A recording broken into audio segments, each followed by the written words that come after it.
Just ask the question. They got a bunch of questions for us, Lou. You ready to answer them? You ready to answer them? All right, let's do it. All right, so the first question is, let's see. Get back this out real quick.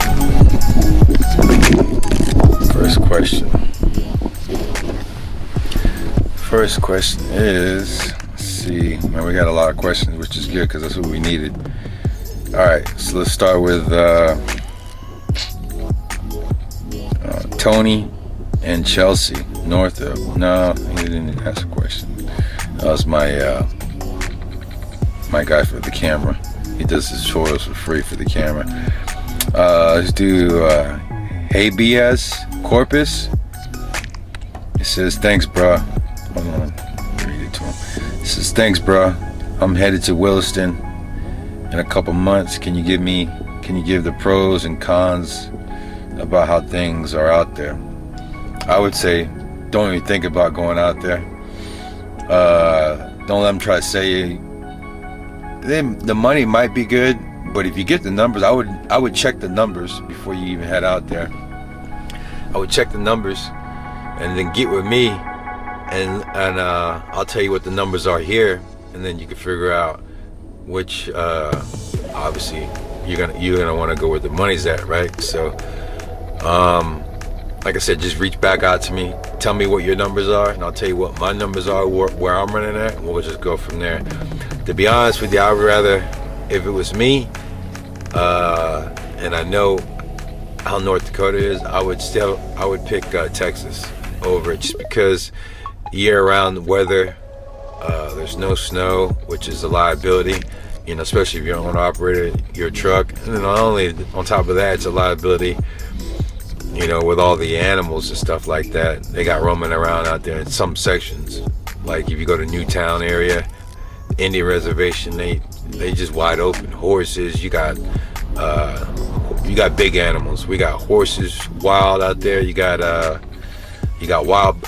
buffalo, and if you fuck around, you hit one of those, they'll actually give you a fine or make you pay for it. Like it's you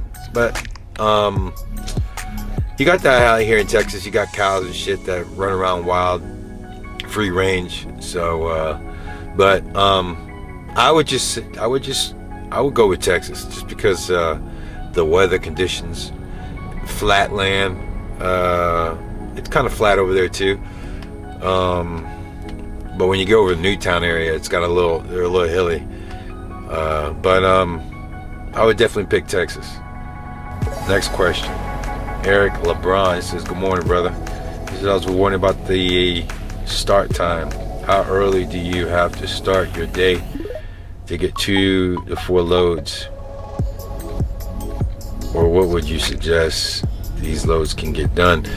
You know, it just depends on you, on the company that you're rolling for, if they're doing logs, if they're not doing logs.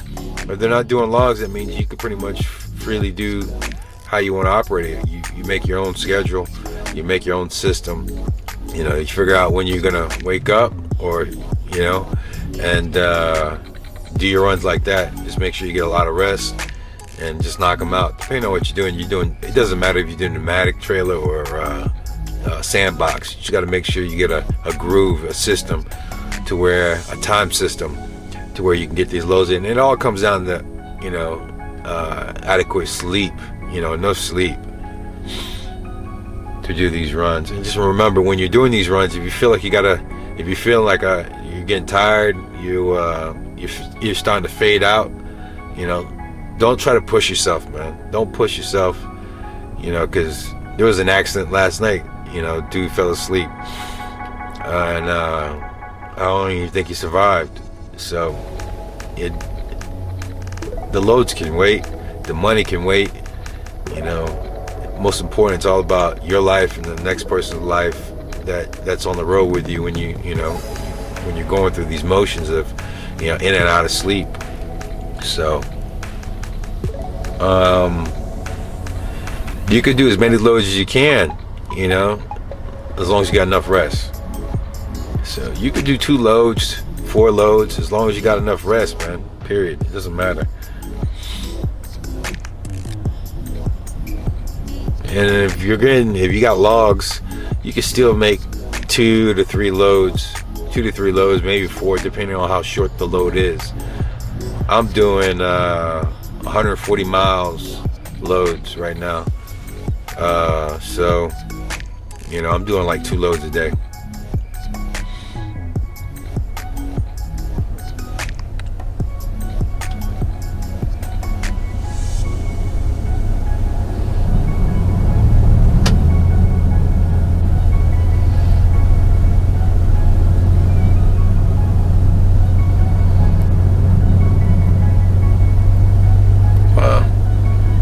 Let's go to commuting.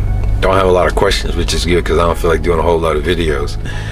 All right, I'm pretty sure we'll have some more questions here shortly. All right, so let's see.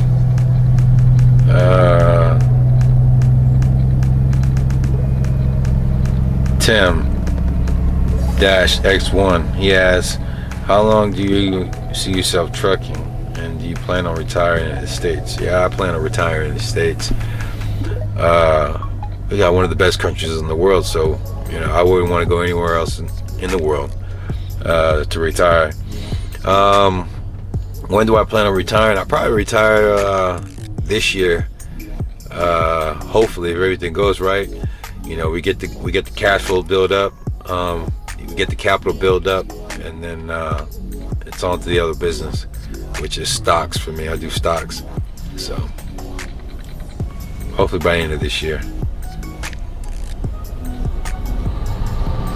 This is JDIRX. He says, how to haul frac sand. My trainer sucks. How to haul frac sand is pretty easy. It just depends on what part of the frac sand you're hauling. Whether you're doing sandbox or pneumatic. Let's see if I can get a zoom in. Those are pneumatic trailers. Get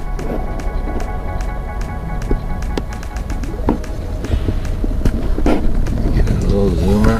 Here we go. Those are pneumatic trailers. That's a pneumatic. So it just depends on. Oh, actually, we got 2 and 2. We got pneumatic over here. We got pneumatic over here, and we got sandbox over there. So it just depends on which one you want to do. You're gonna make more money. So they say you're gonna get paid more. I shouldn't say you're gonna make more money. You're going to make more money per load, but you're doing more work with this one. You're going to make less money with this one, but you're going to do more loads. So they say. Depending on your driving capabilities, okay? But yeah, you're going to make more money per load on this one. Reason being is because there's a little bit more work. What the fuck are you doing, motherfucker? God damn. Shit. There's a little bit more work involved in this one. So, yeah. So, back to your question. Let's see. How to haul frac sand. It just all depends. If you're hauling your mag trailer, you want to keep your PSI around, they tell you 10, but fuck all that shit. You want to do at least 15 PSI. Keep around 15 PSI so you can get out of there pretty quick. And if you got a decent blower, you'll probably be out of there 35 to 45 minutes when unloading. But if they tell you 10 and they say, hey, we catch you doing 10 over, then you want to watch your ass. But for the most part, man, 15 PSI, what everyone pretty much does. Some people even go higher. But when you start getting higher in the PSI, you'll start to go through hoses faster. You'll bust your hose out faster. So just keep that in mind. The higher the PSI, the faster the life of the hose is going to wear out. Let's see, what else do you want to know? That's pretty much it, because sandbox, you don't have nothing to it. Sandbox is very simple. You know, you open hatches, you close hatches, you lock the pins on the, let me show you. You lock the pins. The pins are on the bottom of the trailer. You see those two holes right there? You see those two holes? You see there's one, and there's two on the bottom of there? Let's see if I can get it more zoom. They won't zoom no more than that. But those two little holes you see there, 1 and 2, they have little pins, so it locks the whole. It locks the whole box onto this trailer right here. So, you know, that's all you have to do with sandbox. Your mag trailer, you're gonna have to hook up hoses. You're gonna have to unhook hoses, and you're gonna have to watch PSI. You're gonna have to figure out what the airflow is for your Pacific trailer, and then once you figure out the airflow, you will be able to, you know, set your PSI at 15 or a little bit over, and be in and out of there. So it's, I can't really show you too much, but as far as like trying to get you going, but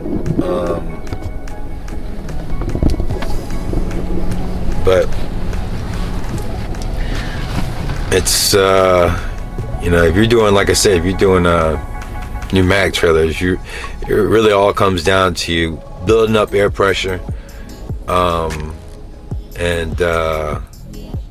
figuring out what's the sweet spot for the trailer, meaning the air pressure, and so on and so forth. Let's see, BG, working and living with the dog in the truck. Oh my god, I ordered a dash, what do you call it, mount for the camera, and it's actually pretty good. So we'll have the dash cam set up, and we'll be able to do some really good footages. So stay tuned, BG. We'll have some good videos for you, you know, in and outside the truck with Angel. She's like Angel. She's Lulu. She's like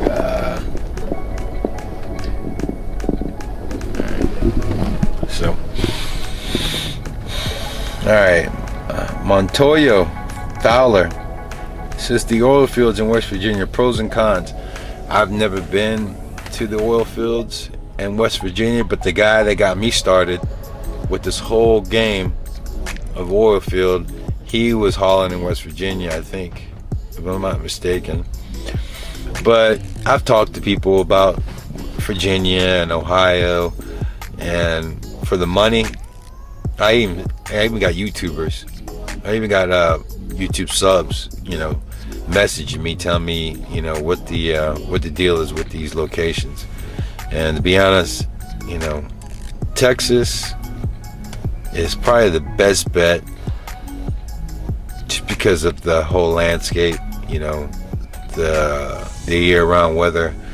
Whereas West Virginia and Ohio and Pennsylvania, those states, they have a lot of variables because of the mountains. They got a lot of grades, and then that's the main concern for me, is the grades. You know, from what I heard, some of these locations, they have steep grades where that bulldozer has to pull you up. That's too much time and too much money to be wasting. And it's just, you know, especially if you're an owner operator, you got somebody hooking up some shit to your truck and pulling it on your truck, and you know, if he's got to pull you up the hill, that means it's got to be, you know, it's not drivable, so that's dangerous. So if something were to happen with the machine trying to, you know, hook you up and pull you up, and something happens, and then what's gonna happen to the truck, you know? So I don't know. I just don't get a good. I don't get a good vibe from that. Not if they paying the same amount of money. You know, I would just go with the Texas work. I wouldn't fuck with West Virginia. But if you have to, hey, I've never been to West Virginia. This is just what I'm going off of, and my what do you call it? Me putting 2 and 2 together, just because I've been to West Virginia. I know how bad the grades are. There's a lot of mountains out there. Now, why would I want to mess with mountains when I can be in West Texas where there's no mountains? So, and that's fuel too. So you're wasting more fuel in West Virginia than I am in Texas because of all the grades. So that's another thing you got to take into consideration, man. You know, you're wasting a whole lot of fuel trying to get up these fucking grades. So that's a no-go. Now that I think about it, that's a real no-go. I stay the fuck away from West Virginia.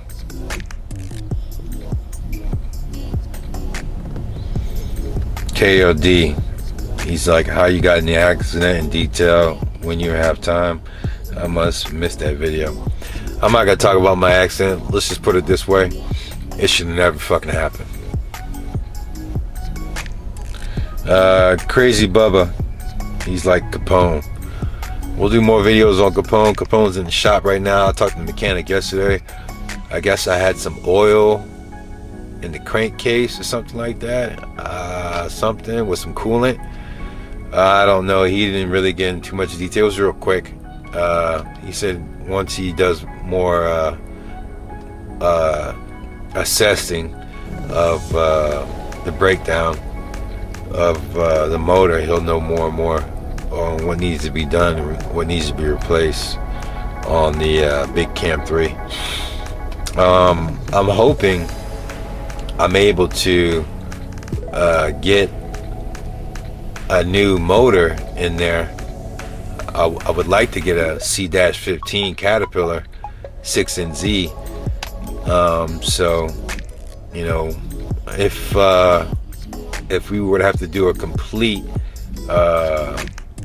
bottom rebuild on this big Cam 3, I would be, you know, more inclined to get the Caterpillar. But I think that's it. That's it for the videos. And the questions. Let me make sure I got the other one. Let's see if we got any more questions over here. Yeah, that's it. We're done with questions. We are donezo.